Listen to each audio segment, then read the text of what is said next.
Their closeness with Pakistan, especially Munir, has been hosted twice. You know, we only know about NATO these days, but there used to be organizations called CETO and CENTO, and Pakistan was a member of both. The ISI actually was set up with American guidance and cooperation, we know that. The terrorists Pakistan breeds to attack us, they are not the ones attacking America. So the day the Pakistanis called our DGMO, Director General of Military Operations, and said, we want to call it off, we said, fine, let's call it off. So there's no role of Trump. I mean, no one needed to persuade us that if Washington persuaded Islamabad or Rawalpindi to stop, then we have every reason to be grateful. The bigger, I think, trouble more is a strategic in nature. Their closeness with Pakistan, especially Munir, has been hosted twice. And we are seeing some kind of a cooperation between US, increased cooperation between US and Pakistan. So you have been to US after Operation Sindoor. So at this point of time, in the backdrop of what has happened in Pahalgam and all that, this is giving a very, very bad vibe or bad optics to India also. Right, so we have been shaken by this. We have allowed ourselves to forget that Pakistan is an old ally of the United States. You know, we only know about NATO these days, but there used to be organizations called CETO and CENTO, and Pakistan was a member of both. And they were allies of the US at a time when we were non-aligned. So the US traditionally was closer militarily and strategically to Pakistan earlier. And then, as you know, a number of degrees of cooperation got intensified when the Soviet Union marched into Afghanistan, and Pakistan became the base for the American orchestration of the whole Mujahideen efforts to overthrow and push out the Soviets from Afghanistan. During that time, intelligence cooperation intensified. American intelligence agents and ISI agents, the ISI actually was set up with American guidance and cooperation, we know that.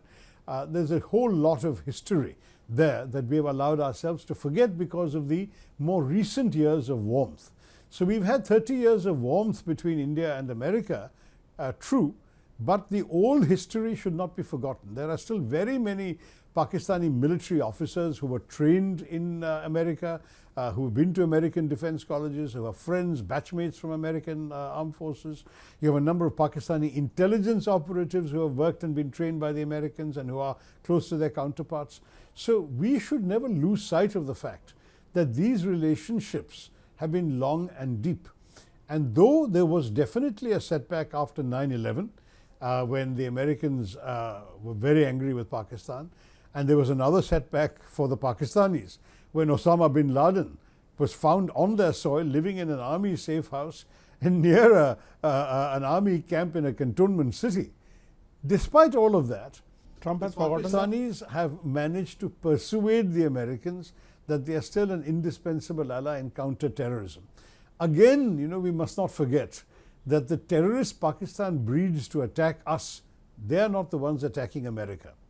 The ones who are attacking America, ISIS, Khorasan, Daesh, people like that, those are groups which are also attacking the Pakistani establishment and the Pakistani army. And for them, therefore, to go after those people and tell the Americans, see what we're doing for you, is a very successful strategy. So, for example, when the Americans were withdrawing from Kabul, there was a bombing at Abbey Gate at Kabul airport where 23 Marines were killed. The Pakistanis made a big shusha about finding the Abbey Gate bomber and handing him over to the Americans. The Americans are very grateful to Pakistan and to General Munir for doing that. Now, I don't know whether the fellow they handed over was really the main culpable person. There are anti-terrorism experts who tell me that the person is merely a patsy, that he is neither number one, number two, or number three in the operation that killed those American Marines. But if the Americans are willing to believe that Pakistan is cooperating with them in anti-terrorism, then so be it. Now, all of this history I mentioned to say that there is a relationship between America and Pakistan that is independent of India. However, given the recent context for us, as you said rightly, Operation Sindoor and our very, very troubled and tense relationship with Pakistan, it looks very bad in India. And definitely there is no doubt that when Mr. Trump claims to have ended the war here, when he has not even called India, and as far as we are concerned, we never needed persuading, because from the day one of Operation Sindoor we said, we are only targeting the terrorists, there's no retaliation, we are over, we are done.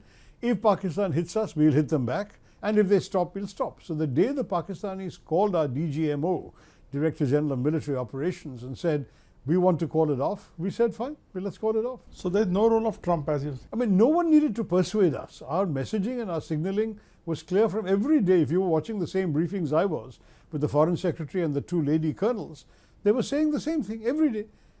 If they stop, we will stop. But as long as they hit us, we're going to hit them back equally hard, if not harder. And that's what happened.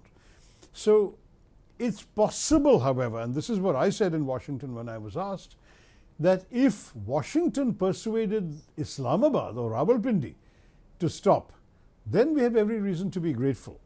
And perhaps that's something that we may be overlooking in our objection to what Mr. Trump is saying is, we don't know what went on between Washington and Islamabad. Maybe Mr. Trump lent very heavily on the Pakistani generals and said, do not escalate your retaliation because we want peace between you and India. For whatever reason, I mean, if they did that, then we should certainly say we appreciate that, even though we didn't ask for it. And we did not ask for it because we don't believe in anyone mediating between us and Pakistan.